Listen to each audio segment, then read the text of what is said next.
Olá a todos os nossos seguidores e ouvintes. Estamos aqui hoje para falar sobre um assunto super especial. Vamos falar sobre a Torá, em específico, questão da justiça e da moralidade segundo esse livro sagrado.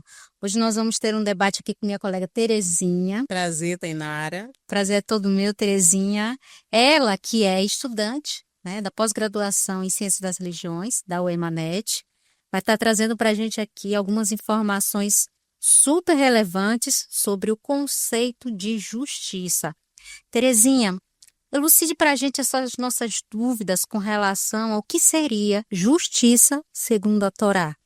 Olha, Tainara, primeiro, como eu já falei, é um prazer muito grande estar aqui para tratar um assunto tão importante como esse.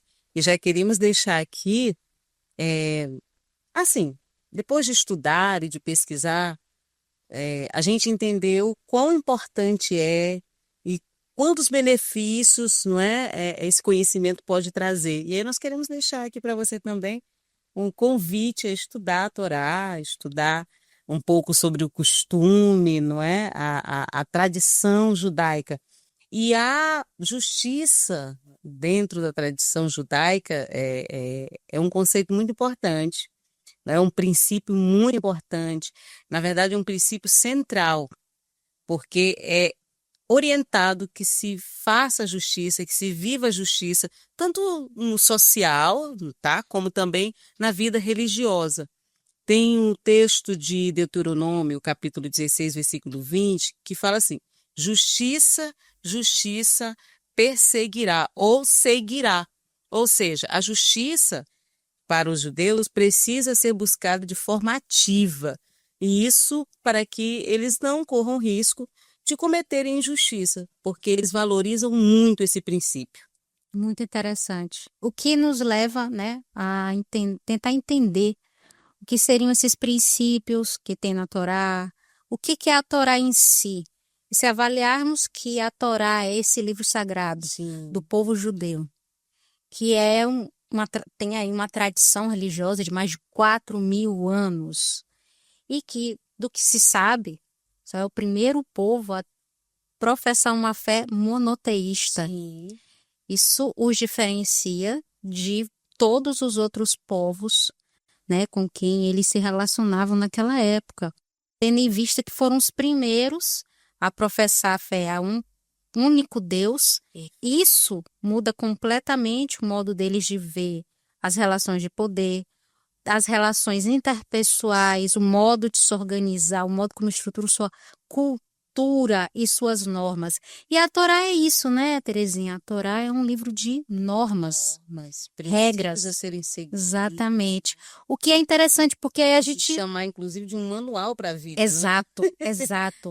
Um E manual faz a pra gente vida. pensar assim, o quanto que essas normas impactaram nesse povo.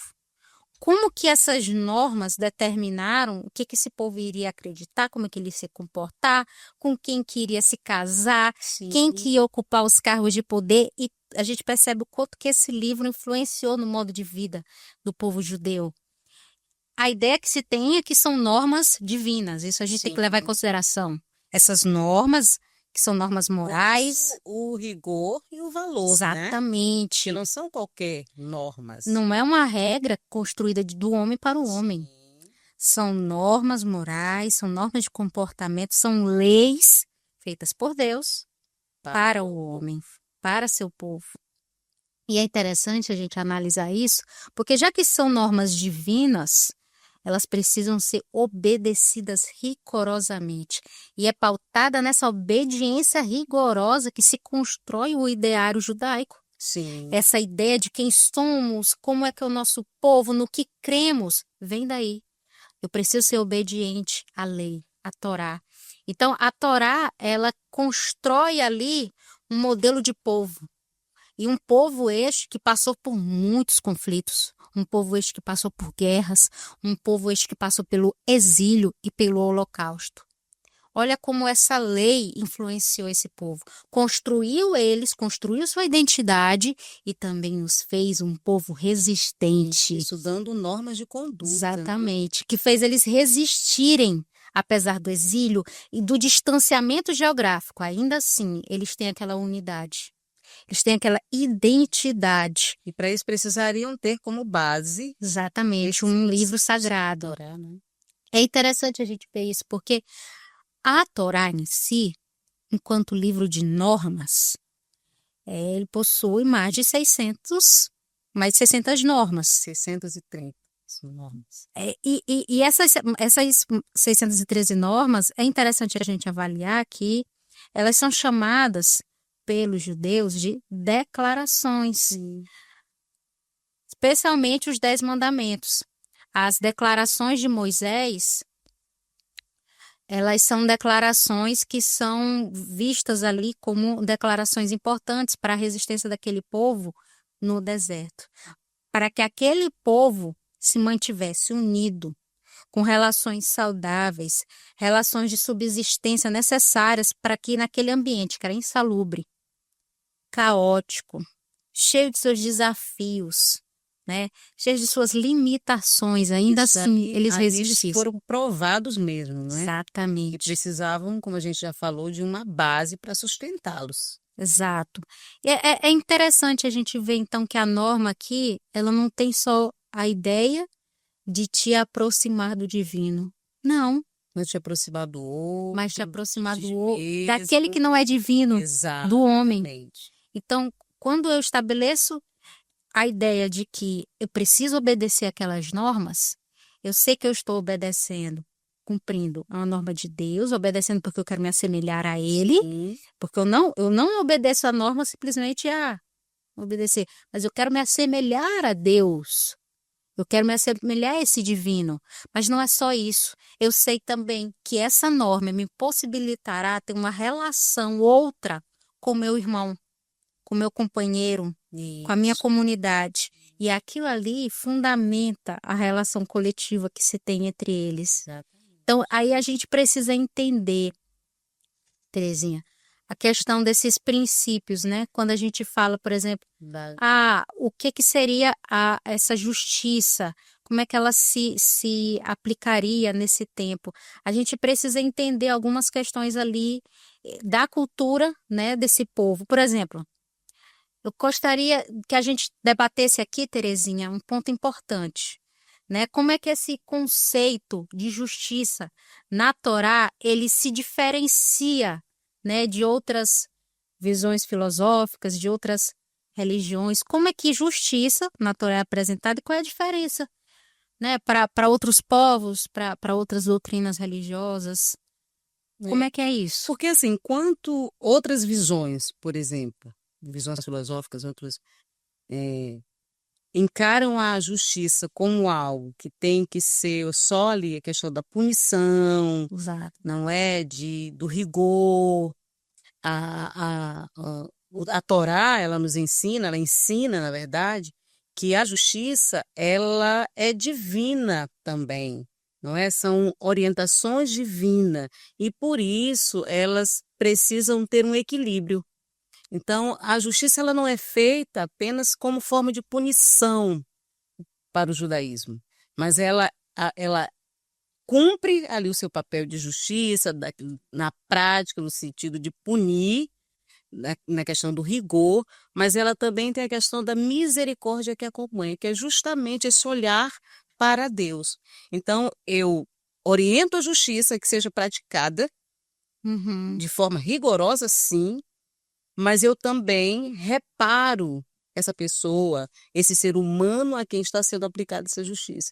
Então, eu não vejo apenas alguém cumprindo uma pena, mas eu vejo alguém cumprindo uma pena, mas que precisa ser também, ser ali amparado por misericórdia. A Não é? compaixão, né, Exato. Terezinha? Então, é ver a humanidade também. Então, eu vou punir aqui, mas eu vou reparar ali, entende? Então, essa é a diferença. Interessante. Então, aqui a gente começa a tocar num outro ponto, né, Terezinha? Qual que seria, então, essa relação entre essa justiça, esse conceito de justiça, com esse outro conceito, que é essa solidariedade, essa caridade? Qual é a relação que se estabelece entre essa caridade, essa solidariedade e o conceito de justiça, Terezinha? Elas caminham juntas, estão interligadas, na verdade, né? tem a justiça, que é a justiça de aplicação de leis mesmo, não é? E a justiça que é de Siddhakar, que é a caridade, né? Elas caminham juntas. A de Siddhakar, na verdade, tem origem, tem raiz na justiça prática mesmo, né? De rigor, de aplicar penas, mas só que ela caminha por esse caminho da caridade, não é? De você ver o outro e de se direcionar a ela no sentido de ajudar. E aí, Tainara, não é quando a gente fala em caridade, a gente pensa logo, eu vou dar ali vou socorrer alguém que está com fome, vou vestir quem está nu, mas não é só isso. Ela abrange tudo, né? Desde a questão de um aconselhamento, não é? De você se importar com o outro para chegar ali e orientar, até realmente dividir aquilo que você tem de alimento, de recursos financeiros com aquela pessoa. Então, elas andam juntas, na verdade, estão interligadas, enquanto essa justiça, não é? Que a gente aplica ali para moral, né? A justiça moral, que a gente chama de justiça moral, tem a justiça social, que é a caridade. Mas as duas estão ligadas, interligadas, na verdade. O que diferencia bastante, né, a Torá e essa ideia que o povo judeu tem sobre a caridade, se nós compararmos, por exemplo, com a nossa cultura da esmola. Sim. Porque quando a gente fala em esmola, Terezinha, a gente entende que há uma opção. Eu opto em ajudar o outro ou não. Eu opto em emprestar um dinheiro, fazer um favor, cuidar de alguém. Exatamente. E eu me sinto bem com isso. Eu posso até me sentir uma pessoa valorosa, alguém especial com isso. Magnânima por estar fazendo uma esmola, porque está dando algo a alguém, né? Exato. E é muito diferente dessa concepção de caridade. Porque é uma concepção de caridade que passa pela ideia de que eu tenho um dever. Sim. Eu tenho uma obrigação. No contexto judaico, a caridade é uma obrigação. É um dever seu, um dever meu fazer. Interessante, né? Porque aí a gente tem que entender. Então, aquele recurso que eu tenho, aquele recurso que eu uso para a caridade, aquele recurso que eu uso para dar esmola, de quem ele é, a quem ele pertence. Porque aí a gente vai para uma outra reflexão, né, Terezinha? De tentar imaginar assim, mas se tudo que tenho e tudo que sou foi Deus, foi o eterno, o divino que me deu, então aquilo ali não é para usufruto único, exclusivamente meu. E é importante que essa atenção que a Torá chama para esse ponto, porque ela traz a compreensão de que você apenas é um administrador daquilo que você tem. É um empréstimo, né? Que Deus fez para ti. Você não é o dono, é aquilo que a gente entende como mordomia, né? Exato. No cristianismo. Que você é um administrador, que Deus te deu essas posses, essas coisas que você tem apenas para você administrar, mas que pertence a Ele. E, portanto, vem uma outra situação que é você saber que você precisa repartir, que você precisa dar. Aí entra a questão da reciprocidade. Então, eu recebo de Deus, Ele me deu, Ele é o dono, eu estou apenas administrando. E eu entendo que para eu agradá-lo, eu preciso também direcionar isso para outras pessoas. Administrar bem, ser responsável na administração. Se eu recebo algo para administrar de Deus, eu vou administrar só para mim, pensando só em mim, ou nos que estão mais perto, né, ou nos meus? Não. Eu vou administrar com justiça. E administrar com justiça é alcançar todos que eu sei, que eu tenho consciência que precisam ser ajudados. Então, é assim que funciona a questão da caridade no contexto judaico. Porque aí a gente entra na questão das pessoas em situação de risco, de vulnerabilidade social, né, Terezinha? Sim. Porque esse povo que está nessa situação e que eu acredito que eu preciso auxiliar ele, primeiro eu preciso entender que eu estou numa situação diferente da dele. Eu não estou em situação de vulnerabilidade, mas eu sei que existem pessoas ali em situação de vulnerabilidade, então eu já me diferencio dele. Mas eu não me diferencio para me sentir superior. Sim. Pelo menos não deveria ser assim segundo a Torá. Eu não me diferencio dele para me sentir superior. Na verdade, eu sou um devedor. Sim, devedor. Um devedor, Perfeito. porque se eu estou naquela situação de mordomia, administrando recurso, eu tenho um dever Logo, de empregar esse recurso para o bem de quem está em responsabilidade situação de social. vulnerabilidade. Exato, essa é a palavra, responsabilidade social, que é uma coisa muito interessante, porque a gente vê um termo que é muito utilizado nos dias de hoje, mas que ele já estava ali, implícito Sim. num livro de 4.000 anos atrás. Olha como a Torá é atual. E há um olhar específico, especial para as viúvas, os órfãos e os estrangeiros. Inclusive, com uma passagem que faz lembrar a questão de quando o povo era ali estrangeiro na terra do Egito, o Senhor os tirou de lá. Então, da mesma forma, eu preciso acolher o estrangeiro, cuidar do estrangeiro, cuidar da viúva, cuidar do órfão, como sendo as classes que estão ali em uma área de vulnerabilidade maior. Exato, e aí a gente E é lindo, entra. Tainara, é lindo, é maravilhoso essa concepção de justiça, esses ensinamentos, e até esse rigor em que essa justiça seja feita. É lindo, é tudo lindo. E assim, a gente consegue pensar na relação que existe entre essa. É uma questão antiga, pensar no estrangeiro, é uma questão muito antiga, mas ainda assim a gente consegue ver a atualidade disso. Sim, claro. Quantas Torá vezes, é atual. quantas vezes a gente vê casos de xenofobia, Terezinha? Quantas vezes a gente não vê casos de xenofobia? Notícias de brasileiros, né? Brasileiros sendo maltratados, Maltratados. deportados, Isso, quando tentam, né? entrarem. Em um outro país na Europa, na América do Norte, enfim. Então, isso mostra que aqueles dilemas de 4.000 anos atrás ainda estão aí, Sim, ainda estão na nossa vivos. porta. Exato. E é importante a gente estar avaliando essas questões, porque a gente precisa sempre fazer esse link do passado com o presente para que a gente possa tentar fazer um futuro diferente, né, Terezinha? Porque, Tentar. na verdade, tem uma origem, né? Não é, Tainara? E a gente tira, né, recursos para a vida da gente, em todos os aspectos. É dali, é a fonte. Eu costumo dizer que esses ensinos são como uma fonte, né? A jorrar, não param, e a gente precisa sim estar indo ali saciar a sede. A gente precisa ter essa sensibilidade para que a gente possa estar se alimentando dessas informações, desses critérios, dessas normas, para a gente pautar a nossa vida. O Até ser humano porque precisa de pautar a sua vida é em regras e em normas. regras e normas, isso é do ser humano. Isso. E a gente tem que entender também o que seriam essas regras e normas que são individuais e o que seriam essas normas, assim, para o coletivo, né? Existe diferença? Ao meu ver, existe. Segundo a Torá, Sim, existe um conjunto de normas ali que você deve aplicar na sua vida, que vão reger como que você vai trabalhar, que tipo de princípios você deve levar para o trabalho, como que você deve tratar o seu chefe, como você deve tratar o seu colega de trabalho, como que você deve tratar o seu esposo, a sua esposa, os seus filhos, os seus pais. Então, existe aí um conjunto de leis, de normas individuais.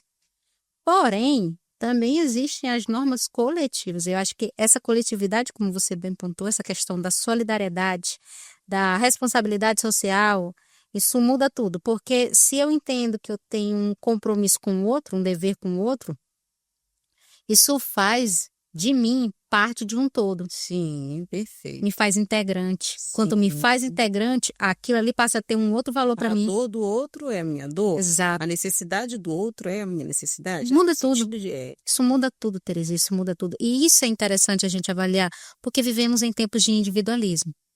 muito. Só pensamos em nós, na nossa causa, Isso nos... até me faz lembrar um texto bíblico que fala que os dias que nós estamos vivendo, está registrado já aqui mais para o final, já é Novo Testamento, inclusive, né? Mas seria interessante trazer, porque é uma carta a Timóteo, onde há uma orientação, né, de que os homens, nesse tempo, são amantes de si mesmos. Ou seja, Exato. olham apenas para o próprio umbigo. Então, ser amante de si mesmo é gostar muito de si ou não gostar, porque existe aí um equívoco, né, com relação a isso, no sentido de que às vezes a pessoa, eu tô olhando muito para mim, mas tá olhando de forma distorcida, né, errônea, mas a verdade é que nós estamos vivendo esse tempo em que o homem está buscando muito os seus interesses. Porque esfriamos o nosso coração, Sim. né?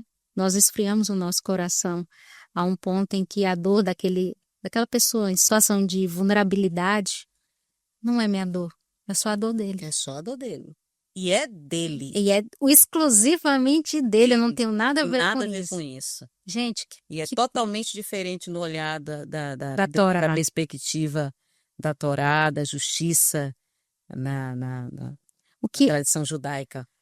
o que nos explica muita coisa, né, Terezinha? Porque se você avaliar, por exemplo, por que esse povo judeu, ele cresceu e prosperou tanto? Como que esse povo chegou onde chegou? Porque existe uma reputação. É claro que existem judeus que não estão aí numa situação confortável em se tratando de condições financeiras, mas como que a gente pode avaliar como foi esse percurso para que hoje a gente tenha os judeus com essa reputação de prósperos e bem-sucedidos nos negócios? Muitos tentam explicar, inclusive, né, a questão da prosperidade dos judeus. Como você já falou, sabemos bem que não existem só judeus prósperos. Existem judeus com pouco recurso e com pouquíssimos recursos, a gente pode dizer assim. Mas eu acredito que por cumprirem o princípio da justiça social, eles conseguem aí ter, né, uma resposta também e serem um povo muito próspero também. Inclusive, nos Estados Unidos, se você for ver em alguns lugares placas de empresas, você vai ver lá que a maioria dos contribuintes, das pessoas que ajudam, eles carregam muito essa questão, né? São judeus. Então, a Filantropia. Isso, filantropia. Me ajudou, obrigada. A filantropia é uma coisa muito deles, né? Eles usam muito, praticam muito. Isso é muito E aí a gente interessante. pode dizer que o motivo, talvez, desse crescimento, dessa prosperidade, é simplesmente obediência. Obediência às normas. Obediência às normas. A lei. Torá é a lei. Obedecer à lei me tornou alguém mais próspero. Isso faz muito sentido, principalmente porque a gente precisa entender, né, o que seria a influência dessa Torá, dessas leis, dessas normas para as instituições de poder, por exemplo, como que a gente organiza a sociedade. Eu sei que a Torá também analisa o papel dos juízes, Sim. analisa o papel que essas figuras de autoridade exercem em sociedade. Então é interessante a gente ver porque ela está tanto na vida individual daquela pessoa mais humilde, mais simples, aquele judeu que não tem todos os recursos, mas ela também dita muita coisa do comportamento e do modo de se relacionar de figuras que estão ali num papel de autoridade, né? Como, no caso, os juízes, que têm um grande papel na sociedade. Mas eu queria que você me falasse mais do teu ponto de vista, como é que você vê isso aí, essa influência da Torá com essas pessoas que ocupam esses cargos públicos, né? Nos tribunais, enfim. É muito observado também, não é? Na tradição judaica, a questão da liderança, do papel que um juiz ele exerce, não é? Então, é orientado que haja rigor, não é?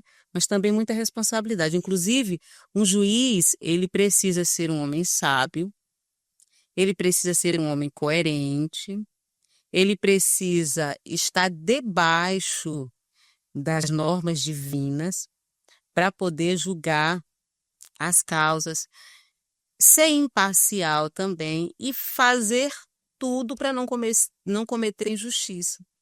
Ou seja, não ser aquele que vai, de alguma maneira, beneficiar o rico e tirar do pobre, e nem o contrário.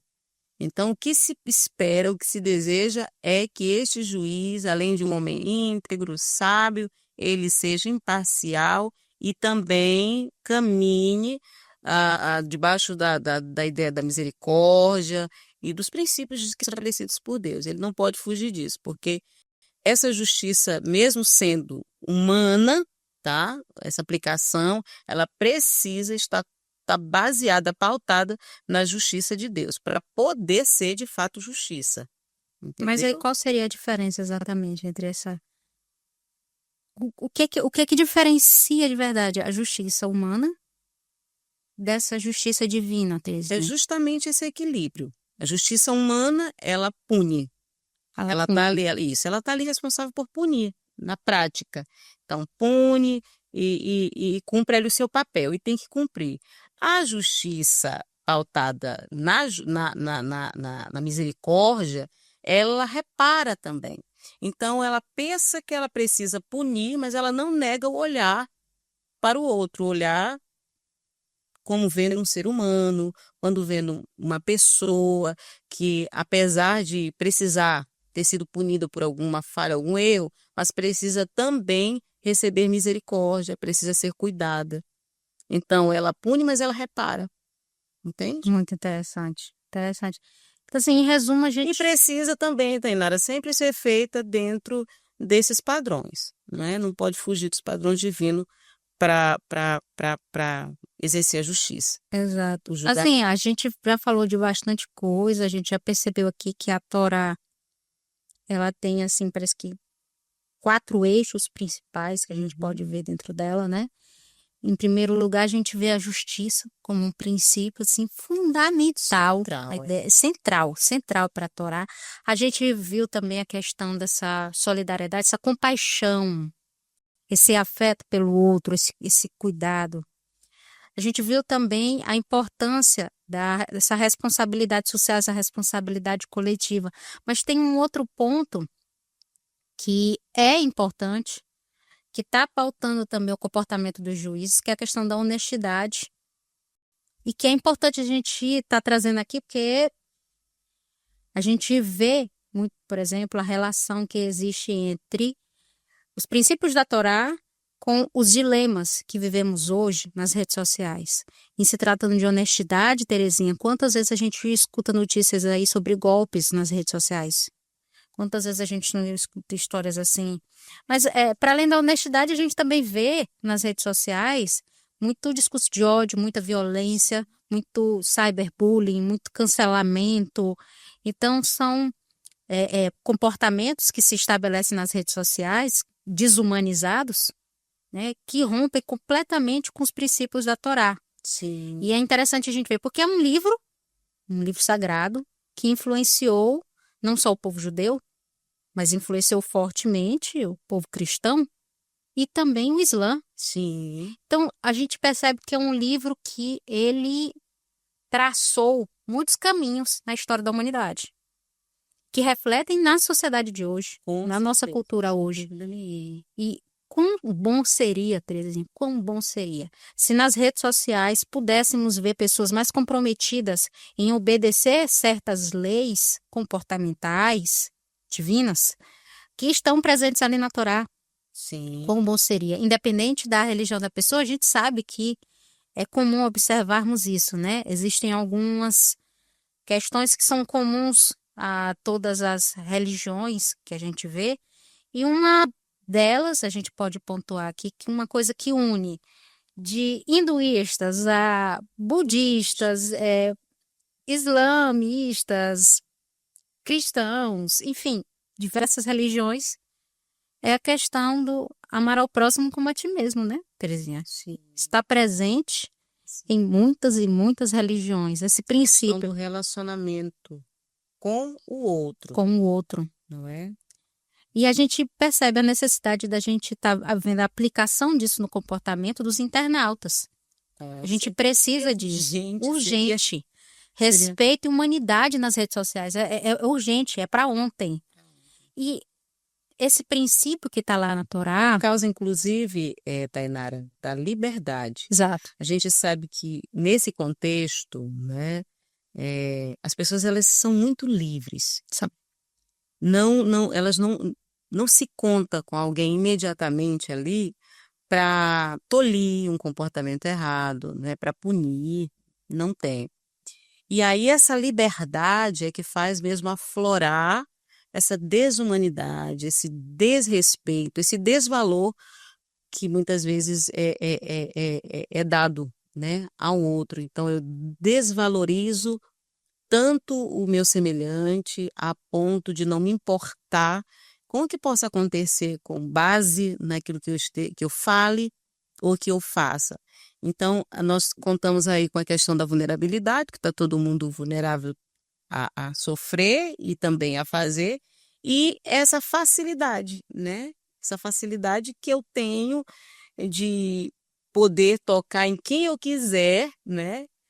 Né, através das redes sociais, através da tecnologia, Nós coisificamos os sim, outros, né, Terezinha? através das mídias. Então, seria muito bom se de fato a gente conseguisse trazer e aplicar, não é? Para as nossas vidas, essas normas, esses princípios que norteiam a vida da pessoa. Eu acho que um bom homem, uma boa mulher, alguém que quer realmente viver uma vida digna, precisaria estar pautando sua vida nessas normas. Como já falamos, o homem precisa de leis para viver, e melhor ainda quando a gente reconhece a existência dessas leis e não tem apenas como um peso, mas a gente se decide obedecer, né? Decide realmente andar, trilhar o caminho da obediência das leis. E aí fica tudo mais fácil. Porque quantas leis são criadas? Quantas leis existem, não é, Tainara? E a gente passa por cima de todas, né? A gente vê, por exemplo, no islamismo, existe, né, por parte dos praticantes dessa religião, uma ideia da necessidade de se obedecer rigorosamente à lei, os princípios divinos, que é uma coisa que se diferencia um tanto de outras doutrinas religiosas, mas a gente vê que tanto a Torá quanto no Alcorão é possível observar uma ideia da necessidade de obediência. Sim. Isso já fica um pouco distante quando a gente está avaliando outros grupos religiosos, inclusive alguns até cristãos, porque quando a gente faz essa análise sobre a cristandade, sobre a questão da fé para a salvação, né, que é o objetivo final ali dessa humanidade, é se salvar crendo em Cristo, segundo o cristianismo, né? Ali a gente percebe que a fé é o motor para a mudança. Já para outras doutrinas religiosas, A lei, né? a lei A e obediência. a obediência rigorosa a essas leis é que faz toda essa transformação. Então você percebe como tem ali umas diferenças. Sim. Claro que uma não nega a outra. Veja bem, uma não nega a outra. Não é que agora no islamismo, no judaísmo, se negue a necessidade de se ter fé, de se acreditar, se crer. Não. E também, dentro do cristianismo, não se nega a necessidade de se obedecer às leis. Não, exatamente. Só que existem ênfases. Sim, o foco, né? O foco, essa é a grande questão. Tipo, qual é o foco da doutrina religiosa cristã e qual é o foco da judaica, da islamista, enfim. Sim. É interessante a gente estar avaliando esses pontos. São pontos E a interpretação também, não é? interpretação A do questão da texto. interpretação. Até porque, até no judaísmo, a gente vê que tem a Torá, que é o livro que tem a norma escrita, Sim. mas também, né, nós temos os ensinamentos orais, a palavra a palavra do Talmud, Sim. que é a interpretação da Torá. Exato. Talmud é isso, é justamente um conjunto de análises para que possamos interpretar o que está escrito na Torá. Então, tudo, Terezinha, acaba sendo interpretação. Tudo De fica ali. acordo com a interpretação, eu vou dar uma resposta, não é?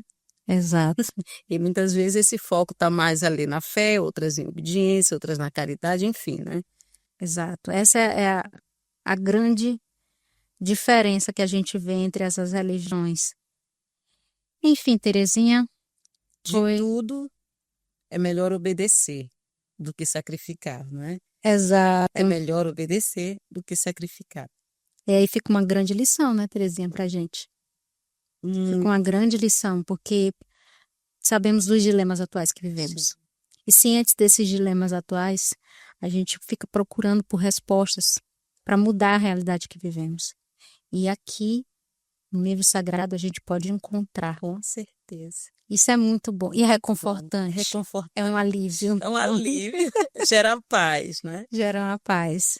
Saber que existe um caminho a ser percorrido, né? Existe uma ponte, existe um veículo que a gente pode utilizar para poder chegar a um outro lado, um lado melhor, um lado mais empático, um lado mais humano, um lado mais responsável, um lado de obediência. Exato. Bem, Terezinha, Foi um prazer. um prazerzão te encontrar aqui hoje, ter esse debate contigo, um assunto super especial e necessário. Nós vamos voltar para falar um pouco mais. Exatamente. Agradecemos a presença de todos até o final desse vídeo e aguardamos vocês para o nosso próximo encontro. Tchau, tchau.